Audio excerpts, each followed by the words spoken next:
La Biblia, considerada la palabra de Dios para millones de cristianos. Un bestseller que recoge aproximadamente durante 1600 años los rollos escritos de judíos y cristianos. De hecho, la palabra Biblia significa libros o libritos. De ahí se deriva la palabra biblioteca, una colección de libros divinos recopilados en un solo libro. ¿Y cuántos libros contiene la Biblia? Pues depende. Si uno se acerca a una Biblia católica, contendrá 73 libros. Si uno se acerca a una Biblia protestante, tiene 66. Esta diferencia de 7 libros que encontramos en el Antiguo Testamento es lo que se ha denominado libros apócrifos o deuterocanónicos. Entonces, ¿son estos libros inspirados por Dios? ¿Formaron parte del canon judío del Antiguo Testamento antes de cerrarse dicho canon? ¿Deberían formar parte de la Biblia? Hola amigos de la historia, bienvenidos a otro vídeo más. Hoy vamos a pixelar los libros apócrifos del Antiguo Testamento. A menudo se llama canon bíblico a la colección de los libros aceptados como escritura genuina. Originalmente, la caña servía como vara de medir si no se tenía a mano un trozo de madera. Con el tiempo, esta expresión llegó a determinar una regla de conducta para definir la fe y la doctrina, y con el tiempo el uso de canonicidad para establecer qué libros deben ser incluidos en la Biblia. Es decir, la canonicidad de un libro bíblico determinaba si era inspirado por Dios. ¿Y cuáles son esos libros de más que contiene la Biblia católica? Tobías, Judith, el Eclesiástico, el libro de la Sabiduría, Baruch, primer libro de Macabeos y segundo. Además de las añadiduras a los libros de Esther y Daniel, hay también otros libros apócrifos que quedaron fuera o bien formaron parte de las Biblias orientales ortodoxas, como pudieron ser el capítulo 151 de los Salmos, la oración de Manasés, entre otros. Así, hay una diferencia entre traducciones católica y protestantes, diferencias que encontramos en la numeración, como ya hemos comentado en el Antiguo Testamento. No hay discusión, en cambio, en los libros que deben ser aceptados en el Nuevo Testamento en nuestras versiones de la Biblia. Concretamente, son 27. Pero ¿de dónde surge la palabra apócrifo? En su sentido original, la palabra griega apócrifos significó algo cuidadosamente ocultado. En lo que respecta a escritos, en un principio aplicaba a los que no se leían en público y por lo tanto estaban ocultados de otros. Sin embargo, más tarde esa palabra adquirió el significado de espurio o no canónico. Los escritores católicos los llaman deuterocanónicos, que significan del segundo canon, término acuñado por el teólogo católico Sixto de Siena en 1556. La Enciclopedia Espasa define de esta manera el término deuterocanónico: nombre que se da a aquellos libros o parte de libros de la Sagrada Escritura que desde su origen no fueron considerados como inspirados por todos, y que hoy son rechazados del canon de la Sagrada Escritura por los judíos y protestantes. La Iglesia Católica, empero, los considera como verdadera y auténtica palabra de Dios. ¿Cuáles serían entonces las evidencias externas para poder introducir o excluir estos libros del canon bíblico? Aunque en algunos casos estos escritos tienen cierto valor histórico, como los libros de los Macabeos, afirmar que son canónicos carece de base sólida. Esta polémica alrededor de estos libros no es nueva, ni siquiera es un debate entre católicos y protestantes. Es una cuestión que dura siglos e incluso entre judíos debatieron antes de la era cristiana cuáles libros deberían estar dentro del canon. Los argumentos en favor de estos libros en la inclusión del Antiguo Testamento se basan en el hecho de que se hallan en muchas copias antiguas de la Septuaginta. La Septuaginta, o también llamada versión de los 70, fue una traducción del Antiguo Testamento al idioma griego, que se comenzó a realizar en Alejandría alrededor del año 280 antes de la era común. Sin embargo, puesto que no existen ejemplares originales de esta versión, no se puede afirmar de manera contundente que estos libros estuvieran incluidos originalmente en esta obra. Además, hemos de reconocer que algunos de estos libros, como el primer libro de los Macabeos, deben situarse alrededor del año 160 antes de la Era Común, ya que relatan los acontecimientos de la familia macabea contra los dirigentes griegos en esa época, y por lo tanto no podían formar parte originalmente de la Septuaginta. En el mejor de los casos, solo pueden considerarse como adiciones a esa obra. Una de las principales pruebas externas en contra de la canonicidad de los libros apócrifos es el hecho de que ninguno de los escritores cristianos del Nuevo Testamento citó de ellos. Aunque esto no es concluyente, dado que tampoco se cita de algunos libros que sí son reconocidos como canónicos, tales como Esther, Eclesiastés y Cantar de los Cantares. El que no se cite ni una sola vez de ninguno de los 7 escritos apócrifos es significativo. El historiador judío Flavio Josefo del primer siglo indica que solo se daba reconocimiento a aquellos pocos libros que se consideraban sagrados. Él dijo: «Por esto entre nosotros no hay multitud de libros que discrepen y disientan entre sí, sino solamente 22 libros, que abarcan la historia de todo tiempo y que con razón se consideran divinos».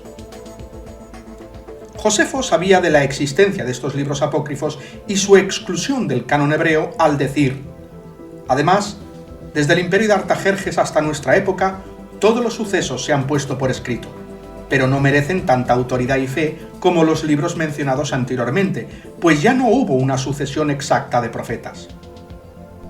Esto evidencia por qué tenemos en tanta veneración a nuestros libros. A pesar de los siglos transcurridos, nadie se ha atrevido a agregarles nada, o quitarlos, o cambiarlos. Todos los judíos, ya desde su nacimiento, consideran que ellos contienen la voluntad de Dios, que hay que respetarlos y, si fuera necesario, morir con placer en su defensa. Contra Pión, capítulo 1, sección 8. Asimismo, Filón de Alejandría, judío erudito del siglo I, utilizó en varias ocasiones la Septuaginta escribiendo un gran número de citas bíblicas.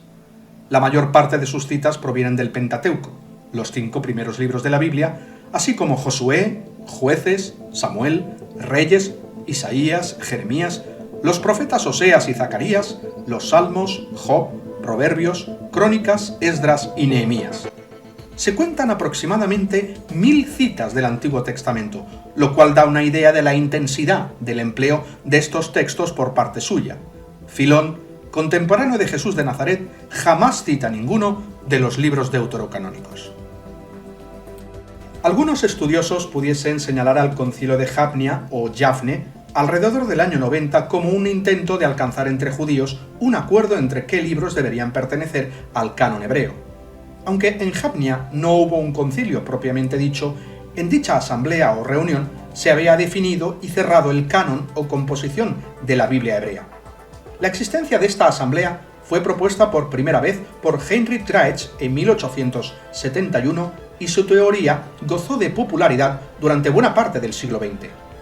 La Mishnah, recopilada a finales del siglo II, describe un debate entre los rabinos sobre el estatus sagrado de algunos libros, es decir, sobre si estos libros pertenecían o no a la Biblia. En particular, se preguntan si el Cantar de los Cantares y el Eclesiastés hacen impuras las manos o no. Otro argumento en contra de la canonicidad de estos escritos son las palabras de Jesús recogidas en el Evangelio de Lucas, capítulo 11, versículos 50 y 51, y dice así: «Para que se le pida cuentas a esta generación de la sangre de todos los profetas derramada, desde la creación del mundo, desde la sangre de Abel hasta la sangre de Zacarías, el que pereció entre el altar y el santuario. Sí, os aseguro que se le pedirá cuentas a esta generación». Sin embargo, el profeta Urilla fue asesinado durante el reinado de Joaquín, más de 2 siglos después del asesinato de Zacarías, ocurrido poco antes de que terminara el reinado de Joás.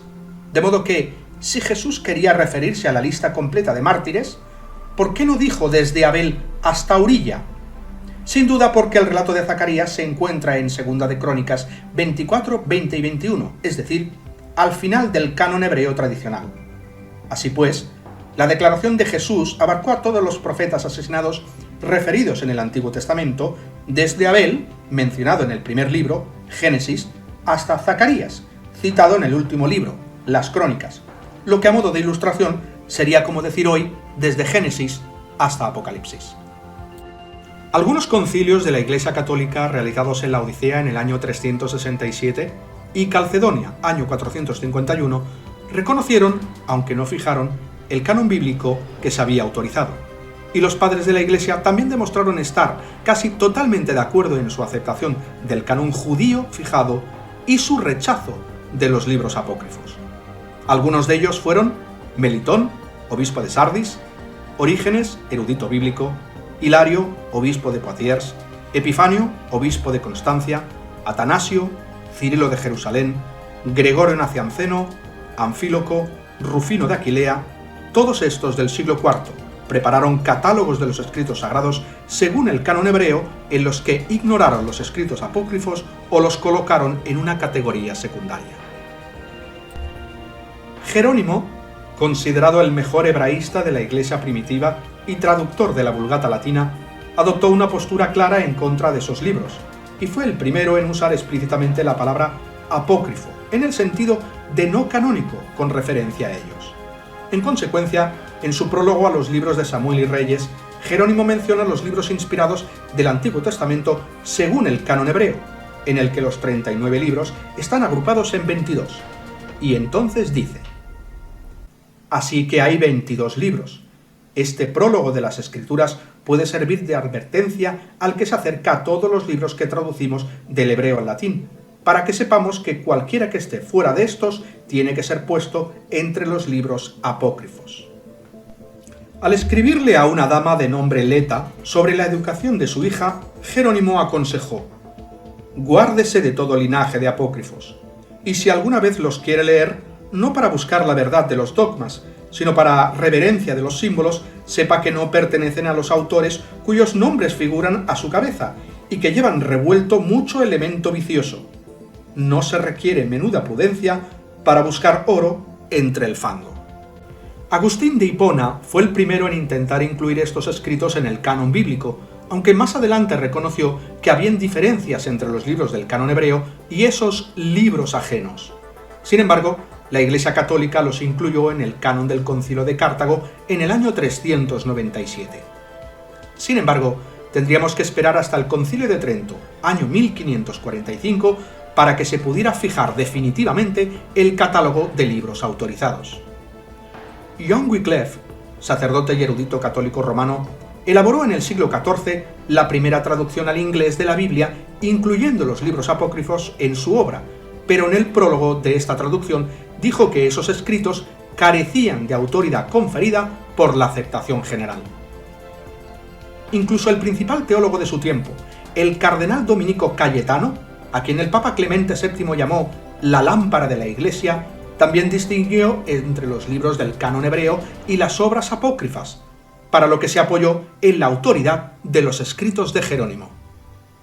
Como detalle curioso, el Concilio de Trento no aceptó todos los escritos que se habían aprobado en el anterior Concilio de Cartago, sino que excluyó a 3 de estos: la oración de Manasés y primero y segundo de Esdras, que no son los que se corresponden a Esdras y Nehemías de nuestras versiones bíblicas. Durante más de 1100 años, estos escritos habían formado parte de la Vulgata. Y de hecho, tendríamos que esperar hasta 1535 para encontrarnos con que la Biblia de Miles Coverdale fue la primera Biblia que agrupó los libros apócrifos en un apéndice, en vez de incluirlos entre los libros de las escrituras hebreas. De hecho, gran parte de las versiones protestantes empezaron a hacer lo mismo. Esta es una página de la Biblia del Oso, del reformador protestante Casiodoro de Reina, del año 1569, conteniendo el principio y los encabezados del libro de Tobías. Desde una perspectiva histórica, los deuterocanónicos han estado presentes en todas las Biblias hasta el año 1826, cuando algunas divisiones del protestantismo dejaron de lado estos apócrifos en sus versiones de la Biblia. El hecho de que hayan aparecido 3 de estos libros entre los manuscritos del Mar Muerto, el eclesiástico de Sirácida, Tobías y Baruch, no corrobora que debieran considerarlo canónicos. También allí aparecieron el libro de los Jubileos o el libro de Enoc, que nunca formaron parte del canon hebreo de ninguna Biblia. ¿Cuáles son, por lo tanto, los criterios que nos dejan los escritos sagrados para aceptar un libro como canónico?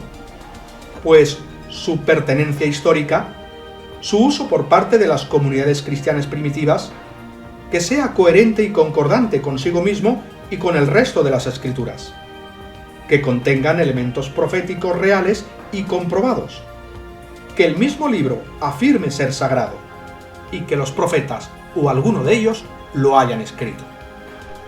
Aunque la evidencia externa es abrumadora para que los libros apócrifos no formen parte de la Biblia, es la evidencia interna la que los condena como no divinos. Así que tenemos claro que la prueba más contundente contra la canonicidad de los libros apócrifos son ellos mismos. Algunas características. No existe en ellos el elemento profético. Su contenido y enseñanza en ocasiones contradice a los libros canónicos. Se contradicen entre sí.